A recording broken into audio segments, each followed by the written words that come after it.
Había un hombre que vivía entre los muertos, literalmente, entre los sepulcros.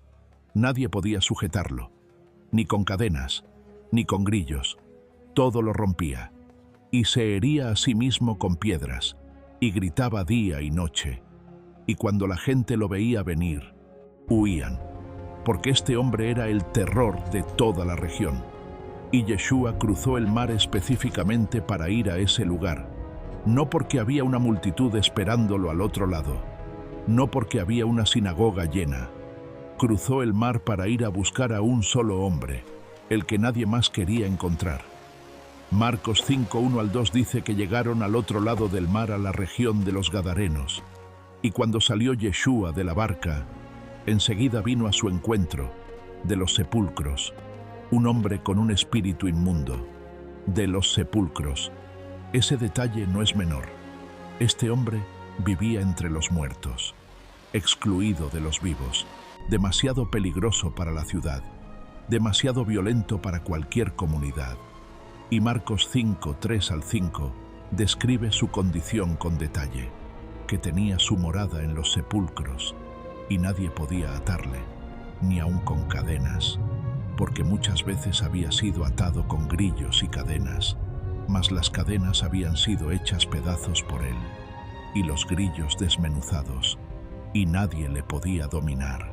Y siempre de día y de noche andaba dando voces en los montes y en los sepulcros, e hiriéndose con piedras. Ese era el estado de este hombre, sin control, sin comunidad, sin identidad, solo dolor, solo violencia, solo oscuridad. Y Marcos 5:6 dice que cuando vio a Yeshua de lejos, corrió y se postró ante él. Corrió hacia Yeshua, no huyó, corrió hacia él. Y eso revela algo profundo, que incluso en el estado más oscuro, hay algo en el ser humano que reconoce a Yeshua, que corre hacia él, aunque todo lo demás en su vida corra en dirección opuesta. Y Yeshua habló al espíritu, y los espíritus le rogaron. Marcos 5:10-12. Le rogaba mucho que no los enviase fuera de aquella región. Y había allí cerca del monte un gran hato de cerdos paciendo. Y le rogaron todos los demonios diciendo: envíanos a los cerdos para que entremos en ellos. Y luego Yeshua les dio permiso, y saliendo aquellos espíritus inmundos, entraron en los cerdos, y el hato se precipitó en el mar, y en el mar se ahogaron 2000 cerdos, 2000, para que no hubiera duda de la escala de lo que había estado habitando a ese hombre. Y Marcos 5:15 dice que llegaron a Yeshua, y vieron al que había sido atormentado del demonio, sentado, vestido, y en su sano juicio, sentado, vestido, en su sano juicio. 3 palabras que lo dicen todo. El hombre que corría desnudo entre los sepulcros estaba sentado. El hombre que nadie podía sujetar estaba vestido. El hombre que gritaba día y noche estaba en su sano juicio. Y los que lo vieron se llenaron de miedo, no de alegría, de miedo, y le rogaron que se fuera de sus costas. Y eso también revela algo sobre el corazón humano, que a veces el milagro asusta más que el problema, que cuando Yeshua actúa de manera sobrenatural, algunos prefieren que se vaya antes que enfrentarse a la realidad de quién es Él. Y el hombre sanado le rogaba que le dejara ir con él. Marcos 5:18-19. Al entrar Yeshua en la barca, el que había estado endemoniado le rogaba que le dejase estar con él. Pero Yeshua no se lo permitió, sino que le dijo: vete a tu casa, a los tuyos, y cuéntales cuán grandes cosas el Señor ha hecho contigo, y cómo ha tenido misericordia de ti. Vete a tu casa, a los tuyos. No lo llevó en su equipo de discípulos, lo envió de regreso, al mismo lugar donde había sido el terror de todos, como testigo, como evidencia viviente del poder de Yeshua. Y Marcos 5:20 dice que él se fue y comenzó a publicar en Decápolis cuán grandes cosas había hecho Yeshua con él, y todos se maravillaban. Isaías 61:1 lo había anunciado siglos antes. El Espíritu de Adonai está sobre mí, por cuanto me ha ungido para dar buenas nuevas a los abatidos, me ha enviado a vendar a los quebrantados de corazón, a proclamar libertad a los cautivos y a los presos apertura de la cárcel. Lo que Isaías profetizó, Yeshua lo cumplió entre los sepulcros de Gadara, en un hombre que nadie más quería encontrar. Aquí vemos algo que el alma necesita recibir con profundidad. Yeshua cruzó el mar para ir a buscar a un solo hombre, no a una multitud, no a una ciudad receptiva, a un hombre que vivía entre los muertos, que nadie podía sujetar, que la sociedad había descartado completamente. Y eso sigue siendo una de las verdades más poderosas sobre el carácter de Yeshua, que nadie está tan perdido que él no cruce el mar para buscarlo, que nadie está tan roto que su voz no pueda restaurarlo.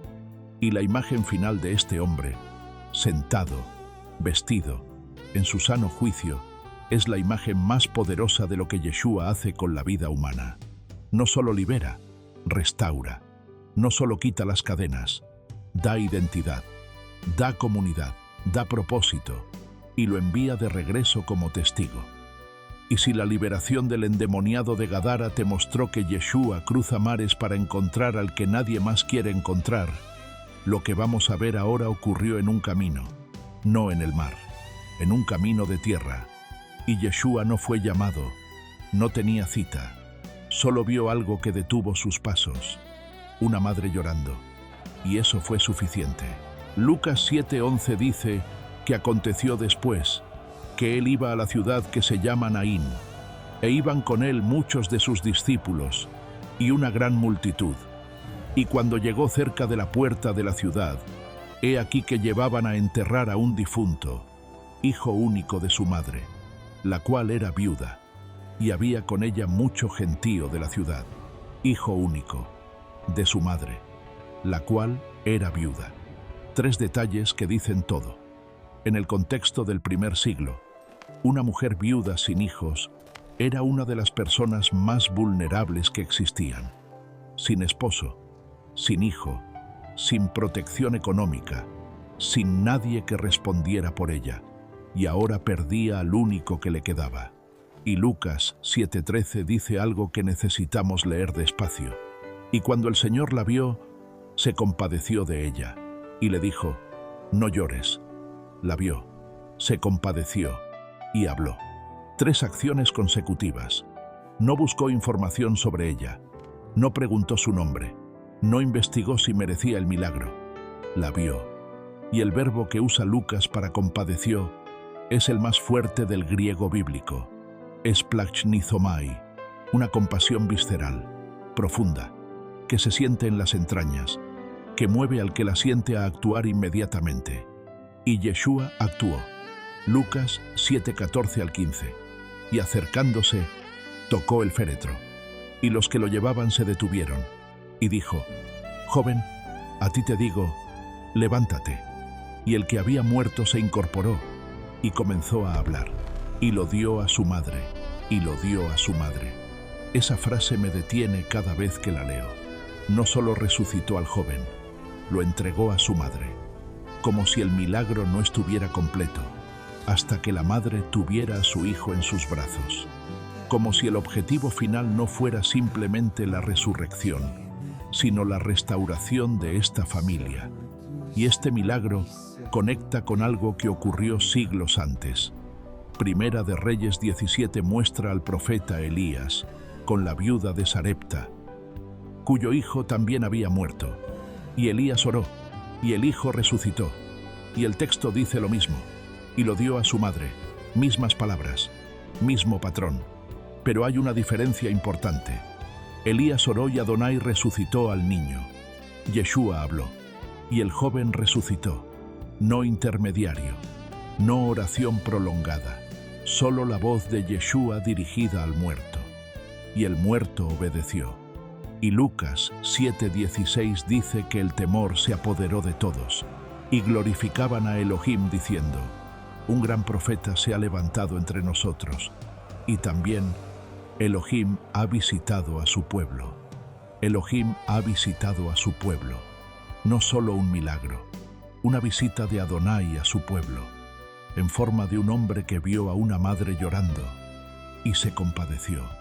Y Apocalipsis 21:4 promete que llegará el día en que Adonai enjugará toda lágrima de los ojos de ellos, y ya no habrá muerte, ni habrá más llanto, ni clamor, ni dolor.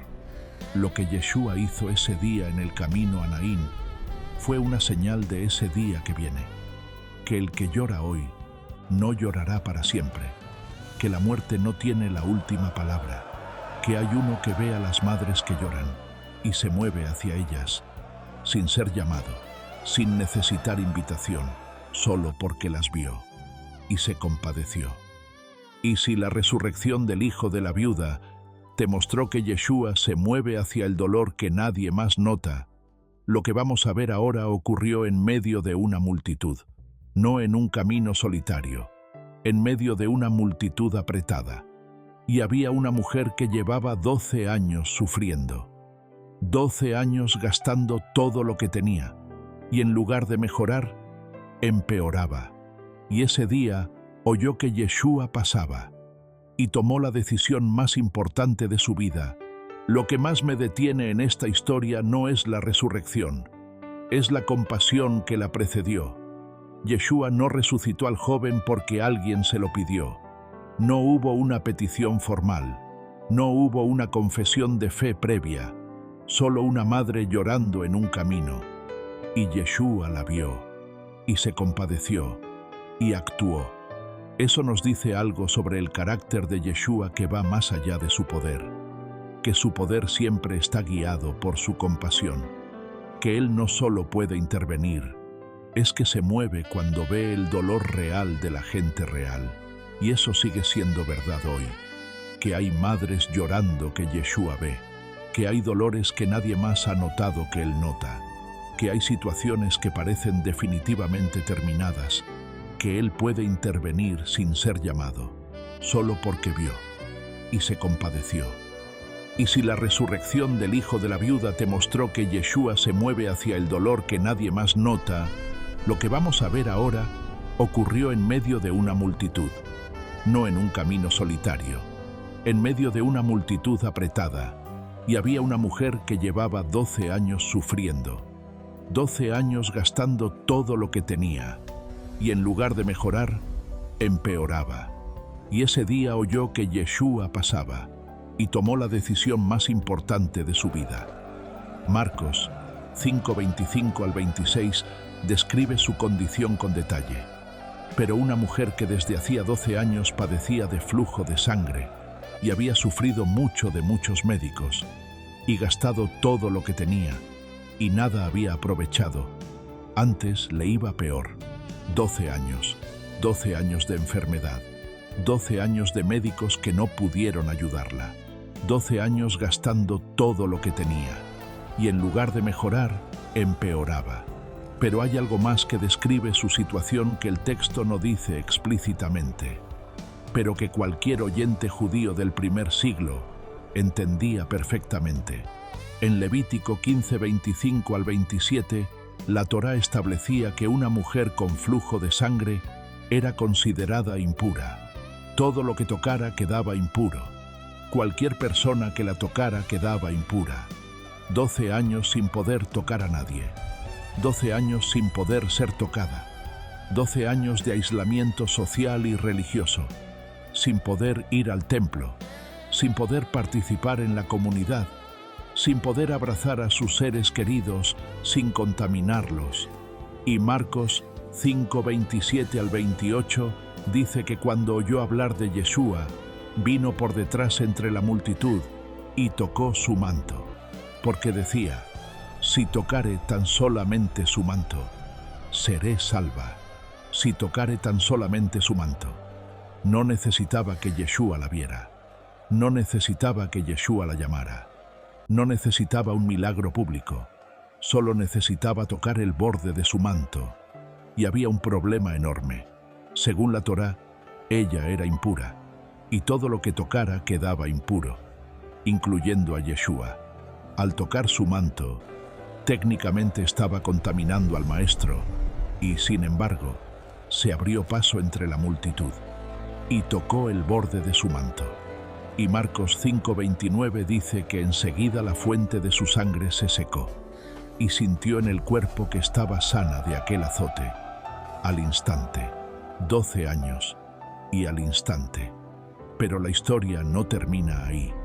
Marcos 5:30 dice que enseguida Yeshua, conociendo en sí mismo el poder que había salido de él, volviéndose a la multitud, dijo: ¿Quién ha tocado mis vestidos? ¿Quién me tocó? No porque no supiera, sino porque quería que ella se identificara, que su sanidad no fuera secreta, que pudiera decirlo en voz alta, que su historia fuera conocida. Y sus discípulos le respondieron con algo que parece razonable. Lucas 8:45. Maestro, la multitud te aprieta y oprime, y preguntas quién me ha tocado. Todos te están tocando. Pero Yeshua insistió: alguien me tocó, porque yo he conocido que ha salido poder de mí. Y la mujer, viendo que no había podido ocultarse, vino temblando, y postrándose ante él, le declaró delante de todo el pueblo la causa por qué le había tocado, y cómo al instante había sido sanada. Le declaró delante de todo el pueblo, en público, la historia que había vivido en secreto y vergüenza por 12 años, la dijo delante de todos. Y Yeshua respondió con las palabras más hermosas que ella había escuchado en su vida. Marcos 5:34. Hija, tu fe te ha hecho salva. Ve en paz y queda sana de tu azote.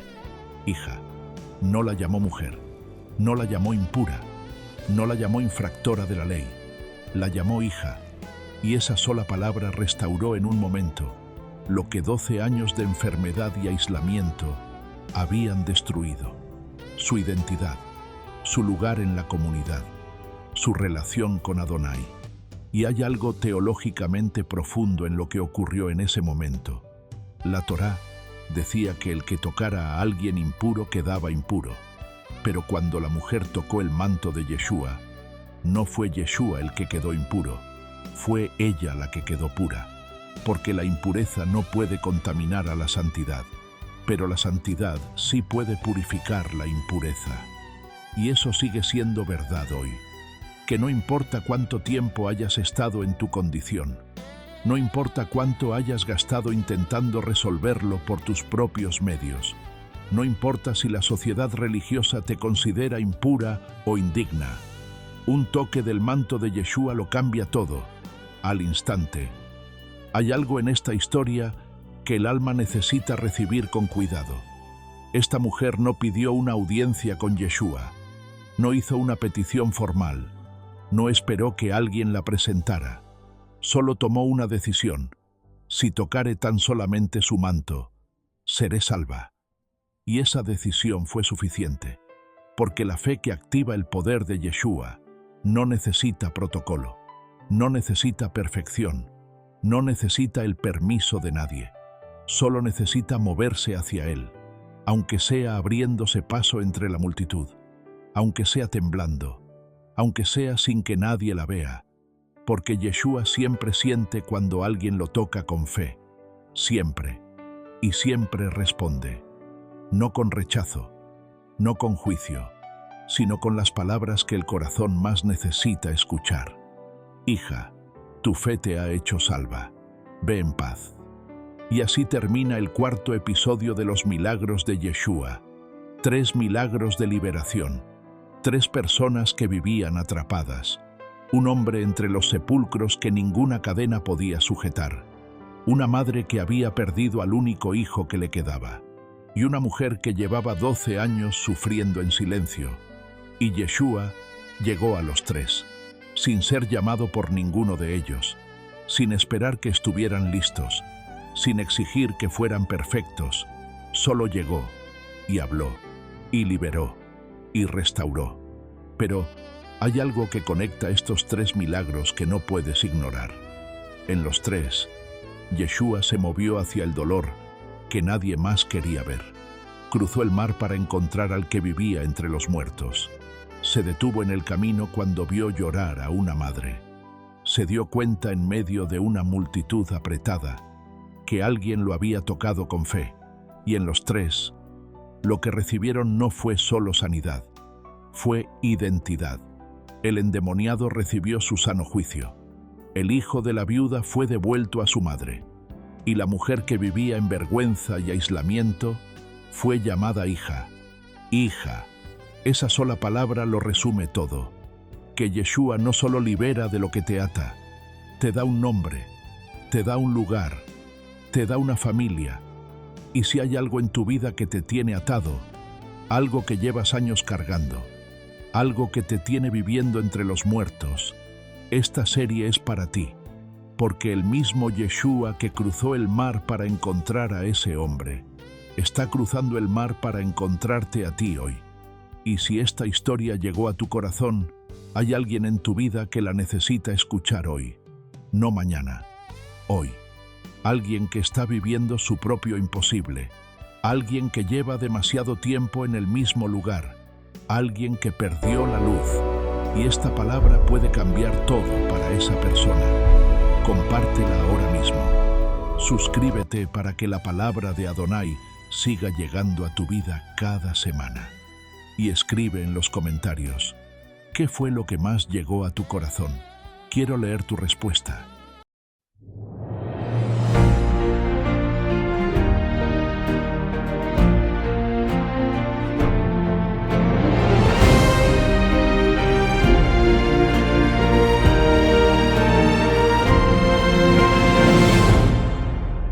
El polvo del camino se rinde ante sus pies, donde la piel quebrada recupera su fe.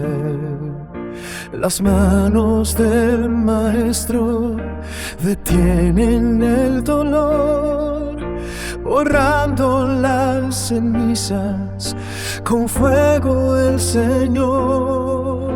Un grito en el silencio comienza a florecer cuando la sombra oscura se ve retroceder.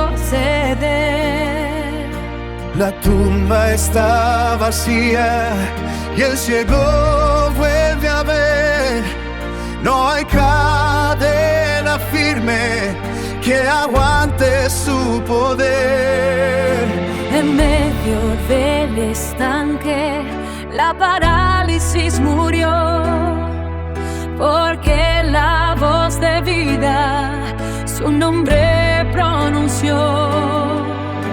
El lecho de la muerte ya no tiene lugar, donde la luz eterna comienza a caminar. Reclama lo que el miedo robó, su mando restaura lo que el tiempo dañó. Lo imposible se inclina ante su majestad, venciendo el abismo con pura